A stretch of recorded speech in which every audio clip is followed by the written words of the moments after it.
Dear student, আজকে affirmative থেকে negative সেন্টেন্সের 3 নম্বর নিয়মটা নিয়ে আলোচনা করা হবে।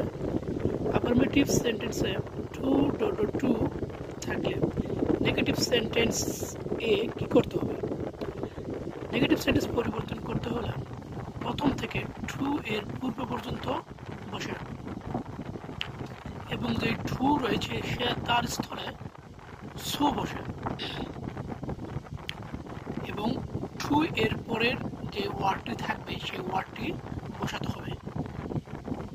এর পরের যে টু রয়েছে সেই টু এর পরিবর্তে আমরা ড্যাট বসাবো, প্লাস প্রথম সাবজেক্টের প্রোনাউন নিতে হবে।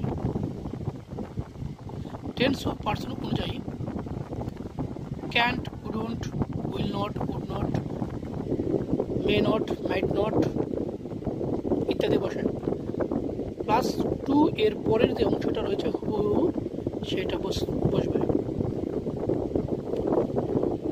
আমরা উদাহরণ লক্ষ্য করি, he is too weak to work.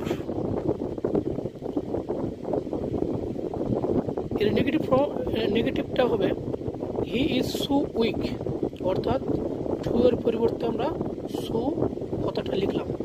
এরপর টু এর পরবর্তী অংশ, এই যে টু রয়েছে সে টু এর পরিবর্তে ড্যাট, প্লাস হচ্ছে প্রথম সাবজেক্টের প্রোনাউন, হি এর pronoun he.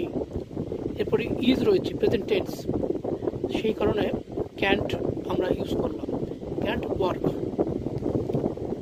She was too small to walk, তাহলে শি ওয়াজ টু এর পরিবর্তে সো, টু এর পরিবর্তে অংশ, টু এর পরিবর্তে ড্যাট এবং প্রথম সাবজেক্টের প্রোনাউন শি। এখানে কুড নট নিলাম কারণ এখানে ওয়াজ রয়েছে পাস্ট টেন্স।